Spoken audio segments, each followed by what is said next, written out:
ಸಾಮಾಜಿಕ ಜಾಲತಾಣದಲ್ಲಿ ಬರುವ ಎಲ್ಲ ಸುದ್ದಿಗಳು ನಿಜಾನ? ಅಲ್ಲ. ಹಾಗಾದ್ರೆ ಸುಳ್ಳ? ಅದು ಅಲ್ಲ. ಮತ್ತೆ ಹೇಗೆ ನಂಬೋದು? ಇಂತಹ ಪ್ರಶ್ನೆಗಳು ಇತ್ತೀಚೆಗೆ ಹುಟ್ಟಿಕೊಳ್ಳೋದು ಜಾಸ್ತಿ ಆಗಿದೆ. ಯಾಕಂದ್ರೆ ಸೋಷಿಯಲ್ ಮೀಡಿಯಾದಲ್ಲಿ ಬರುವ ಪ್ರತಿಯೊಂದು ವಿಚಾರವನ್ನ ಜನರು ಸೀರಿಯಸ್ ಆಗಿ ತಗೋತಿದ್ದಾರೆ. ಪೋಸ್ಟ್ಗಳಾಗ್ಬೋದು, ಸಾಕಷ್ಟು ವಿಚಾರದಲ್ಲಿ ನಮ್ಮ ಕನ್ನಡ ಚಿತ್ರರಂಗದ ನಟ ನಟಿಯರೇ ಟಾರ್ಗೆಟ್ ಆಗ್ತಾ ಇದ್ದಾರೆ.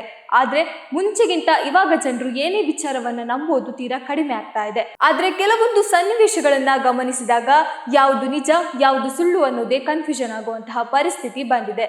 ಇವಾಗಿನ ಕಿಡಿಗೇಡಿಗಳು ಮಾಡುವ ಕೆಲಸಕ್ಕೆ ನಮ್ಮ ಕನ್ನಡ ಚಿತ್ರರಂಗದ ಮಹಾನ್ ಕಲಾವಿದರು ಗುರಿಯಾಗ್ತಾ ಇದ್ದಾರೆ. ಕನ್ನಡದ ಹಿರಿಯ ನಟ ದೊಡ್ಡಣ್ಣ ನಿಧನರಾಗಿದ್ದಾರೆ ಎಂಬ ಸುಳ್ಳು ಸುದ್ದಿ ಸಾಮಾಜಿಕ ಜಾಲತಾಣದಲ್ಲಿ ಹರಿದಾಡ್ತಾ ಇತ್ತು. ಇದರಿಂದ ಅಭಿಮಾನಿಗಳು ಆತಂಕಗೊಂಡಿದ್ದರು. ಆದರೆ ದೊಡ್ಡಣ್ಣ ತಾವೇ ಖುದ್ದಾಗಿ ಸ್ಪಷ್ಟನೆಯನ್ನ ನೀಡಿದ್ದಾರೆ. ನಾನು ಆರೋಗ್ಯವಾಗಿದ್ದೇನೆ, ಯಾವುದೇ ಆತಂಕ ಬೇಡ ಎಂದಿದ್ದಾರೆ. ಇಂತಹ ನಕಲಿ ಸುದ್ದಿಗಳನ್ನ ನಂಬಬೇಡಿ ಎಂದು ಮನವಿ ಮಾಡಿಕೊಂಡಿದ್ದಾರೆ. ಕಿಡಿಗೇಡಿಗಳ ವಿರುದ್ಧ ಕ್ರಮಕ್ಕೆ ಆಗ್ರಹ ವ್ಯಕ್ತವಾಗ್ತಾ ಇದೆ. ಕನ್ನಡ ಚಿತ್ರರಂಗದ ಹಿರಿಯ ನಟ ದೊಡ್ಡಣ್ಣ ಅವರ ಕುರಿತು ಸಾಮಾಜಿಕ ಜಾಲತಾಣದಲ್ಲಿ ಮತ್ತೊಮ್ಮೆ ಕಿಡಿಗೇಡಿಗಳು ಸುಳ್ಳು ಸುದ್ದಿಯೊಂದನ್ನ ಹರಿಬಿಟ್ಟಿದ್ದಾರೆ. ದೊಡ್ಡಣ್ಣ ಅವರು ನಿಧನರಾಗಿದ್ದಾರೆ ಎಂಬ ಭಾವಪೂರ್ಣ ಶ್ರದ್ಧಾಂಜಲಿಯ ಪೋಸ್ಟರ್ ಒಂದು ಹಾಗೆ ಪೋಸ್ಟ್ಗಳು ಕೂಡ ಫೇಸ್ಬುಕ್ ಸೇರಿದಂತೆ ಹಲವು ಕಡೆ ಭಾರಿ ವೈರಲ್ ಆಗ್ತಾ ಇದೆ. ಇದನ್ನ ನೋಡಿ ಅವರ ಅಭಿಮಾನಿಗಳು ಹಾಗೂ ಆತ್ಮೀಯರು ತೀವ್ರ ಆತಂಕಕ್ಕೊಳಗಾಗಿದ್ರು. ಆದರೆ ಈ ಸುದ್ದಿಯನ್ನ ಹಚ್ಚಿಸಿದವರ ವಿರುದ್ಧ ನಟ ದೊಡ್ಡಣ್ಣ ಸಿಟ್ಟಾಗಿದ್ದಾರೆ. ತಾವೇ ಸ್ಪಷ್ಟನೆ ಕೊಡುವ ಮೂಲಕ ಈ ವದಂತಿಗಳಿಗೆ ಬ್ರೇಕ್ ಹಾಕಿದ್ದಾರೆ. ಪಬ್ಲಿಕ್ ಫ್ರೆಂಡ್ ಹೆಸರಿನ ಫೇಸ್ಬುಕ್ ಪೇಜ್ನಲ್ಲಿ ಪೋಸ್ಟ್ ಒಂದು ಹಾಕಲಾಗಿದೆ. ದೊಡ್ಡಣ್ಣ ಇನ್ನಿಲ್ಲ ಎಂದು ಪೋಸ್ಟ್ನಲ್ಲಿ ಬರೆಯಲಾಗಿದೆ.